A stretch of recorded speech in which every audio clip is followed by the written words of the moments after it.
आप देख रहे हैं राज इंस्टीट्यूट सुपौल। अभी मैं डिटरमिनेंट का 4.1 में कुछ सवाल डिस्कस करूंगा जो बच गया था पिछले वीडियो में, तो मैं इसको थोड़ा सा देख लेता हूं। जैसे इसमें है 2 नंबर सवाल, ठीक है। 4.1 में 2 का ये सवाल है। क्या ये x square minus x plus 1 और एक्स माइनस 1, और ये है एक्स प्लस 1 और ये है आपका एक्स प्लस 1।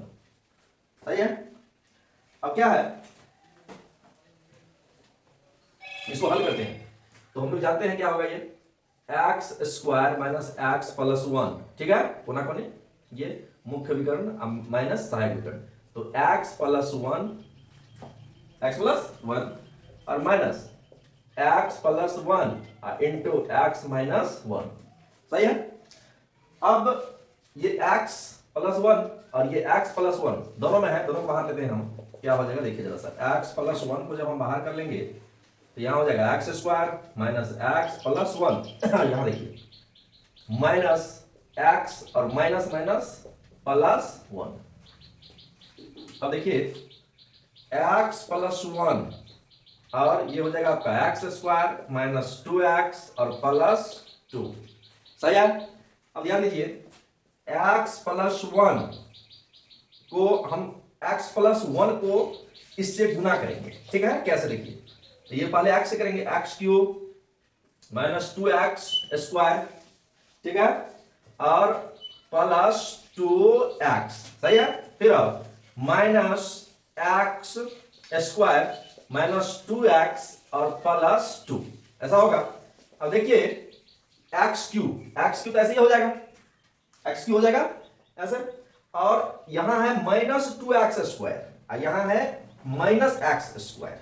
सही है, माइनस 2x स्क्वायर, ठीक है, माइनस नहीं, हम प्लस एक्स स्क्वायर होगा, ठीक है। यहां हो जाएगा माइनस एक्स स्क्वायर। सही है, और 2x प्लस में 2x माइनस में कैंसिल, तो ये हो जाएगा आपका प्लस 2। ये इसका फाइनल उत्तर होगा। अब है कि 3/3 का डिटरमिनेंट को हल करने में, 3/3 डिटरमिनेंट का मान निकालने में कुछ बच्चे को परेशानी हो रहा है, ठीक है। तो मैं बता रहा हूं कि कैसे 3/3 के डिटरमिनेंट को आसानी से हम लोग फाइंड कर सकते हैं। इसके लिए कुछ चीज है जो आपको ध्यान में रखना होगा, ठीक है। क्या है जरा देखिए, सबसे पहले मैट्रिक्स में भी हम चर्चा किए थे, क्या चर्चा किए थे, ये देखिए। जैसे ए बराबर ए आई जे, बच्चे इस चीज को एकदम ध्यान में रखना होगा, एकदम ध्यान में रखना होगा। डिटरमिनेंट बिना इसके समझे हुए आप डिटरमिनेंट को हल नहीं कर सकते हैं, इसलिए कि आगे चल के आपको माइनर, कोफैक्टर, एडजॉइंट और इनवर्स मैट्रिक्स निकालना है। कैसे निकालेंगे आप, इसको समझना पड़ेगा। ये जो है ये आई रो का काम करता है और जे कॉलम का काम करता है। ये बात आपको ध्यान में रखना होगा। रो का मतलब पंक्ति है, इसका मतलब होता है स्तंभ, ठीक है। आई और जे, ठीक है, ये रो का काम करता है और ये कॉलम का। मैट्रिक्स में हम चर्चा किए थे, थोड़ा सा मैं और इसमें डिटेल से चर्चा करूंगा। जरा एक चीज ध्यान दीजिए यहां पर। जैसे मान लीजिए मैं ऐसा लिखता हूं A12, इसका मतलब हुआ कि ये जो अवयव है ओवरऑल, ये पहला रो और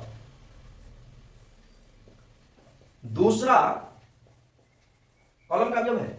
ये पहला रो और दूसरा कॉलम का ही अवयव है। जैसे मैं लिखता हूं यहां पर A23, इसका मतलब हुआ कि ये जो है दूसरा रो और तीसरा कॉलम का अवयव है। पूरा ये ओवरऑल दूसरा रो और तीसरा कॉलम का अवयव है। इसको आपको किसी भी हाल में समझना पड़ेगा, बिना समझे आप आगे नहीं बढ़ सकते हैं। 4.2 का हम सॉल्यूशन डालेंगे, ठीक है। इसके बाद 4.2 का सॉल्यूशन डालेंगे तो वहां भी इसका जबरदस्त यूज है, और बिना इसको जाने में आप डिटरमिनेंट को हल नहीं कर सकते हैं। और यदि किसी तरह से कर भी लिए तो बहुत ज्यादा कामयाब नहीं होगा, ठीक है। हमेशा आपका वैल्यू सही से नहीं आ पाएगा। तो इसके लिए चलते हैं थोड़ी सी और आगे। ये बहुत ही इंपॉर्टेंट चीज है, यदि आप इसको बारीकी से देखेंगे आपको समझ में आएगा। चलते हैं थोड़ी सी आगे। जैसे मान लीजिए A11, A12, A13, A21, A22, A23, A31, A32, A33। आप इसको एकदम दिमाग में नोट कर लो, एकदम दिमाग में नोट कर लो, बिना इसको दिमाग में नोट किए हुए आप आगे बढ़ ही नहीं सकते हो। ठीक है, जैसे यहां पर देखो, यहां पर है A11, चाहे एलिमेंट यहां पर कोई भी क्यों ना आवे, कोई भी एलिमेंट क्यों ना आवे, लेकिन इसका जो पोजीशन है, इस एलिमेंट का जो पोजीशन होगा वो 1 1 ही होगा, अर्थात पहला रो पहला कॉलम। यहां पर कोई भी अंक आ सकता है, कोई भी अंक आ सकता है, लेकिन पोजीशन इसका पहला रो और पहला कॉलम होगा। यहां पर ये जो A12 है, यहां पर कोई भी अंक आ सकता है, कोई भी अंक, मतलब कोई भी 2 4 5 6 10 12 कुछ भी आ सकता है, लेकिन इसका जो पोजीशन है 1 2 का, ये चेंज कभी नहीं होगा, हमेशा हमेशा ये 1 2 का ही पोजीशन रहेगा। ठीक है, जैसे यहां 1 3 है तो पोजीशन 1 3 मतलब पहला रो और तीसरा कॉलम, पहला रो और तीसरा कॉलम, इसका ये मतलब हुआ। आप किसी भी एलिमेंट को ले लो, इसको ले लेते हैं 2 1, इसका मतलब हुआ कि दूसरा रो और पहला कॉलम। ये बात आपको ध्यान में रखना होगा। अभी तुरंत हम यहां पर चर्चा किए थे AIJ, इसका मतलब ये पहला जो आई जो होता है ये रो वाला काम करता है और जे जो है कॉलम वाला काम करता है। ठीक है, तो किसी को भी यदि आप पकड़ते हैं, इसी को पकड़ते हैं, यहां देखिए 3 2 मतलब हो गया तीसरा रो और ये हो गया दूसरा कॉलम। एक और चीज आपको बताए थे, कॉलम की गिनती जब भी हम करें, जब भी करें तो किधर से करेंगे, लेफ्ट साइड से, 1 2 3 मतलब पहला कॉलम दूसरा कॉलम तीसरा कॉलम। और रो की गिनती हम जब भी करें तो ऊपर से करें, टॉप से। ठीक है, पहला रो दूसरा रो तीसरा रो। ठीक है, एक और चीज ध्यान रखना है कि हमेशा पहले रो ही आता है।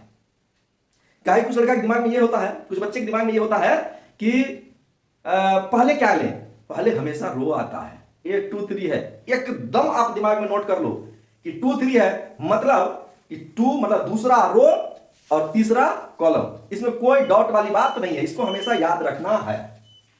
जैसे हम चलते हैं थोड़ी सी और आगे, जैसे मान लीजिए यहां पर 3 लेते हैं, यहां 5 लेते हैं, 7 9 12 15 20 8 6 ऐसा लिए।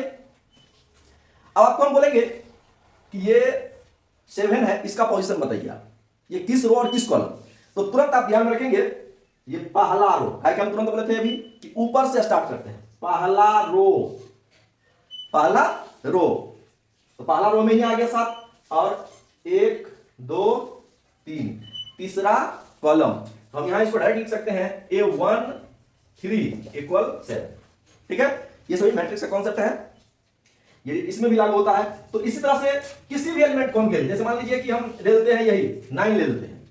ठीक है, तो कौन सा रो, ये देखिए पहला रो दूसरा रो, सबसे पहले रो की बात करेंगे, दूसरा रो A2 3 सही है, सॉरी A2 और अब देखेंगे कॉलम ये कौन सा है, तो पहला कॉलम है 2 1, यहां क्या हो जाएगा ये 9 सही है। ये हुआ आपका इसका बेसिक कॉन्सेप्ट। ठीक है, इसके हिसाब से इसको जानना बहुत ज्यादा जरूरी है।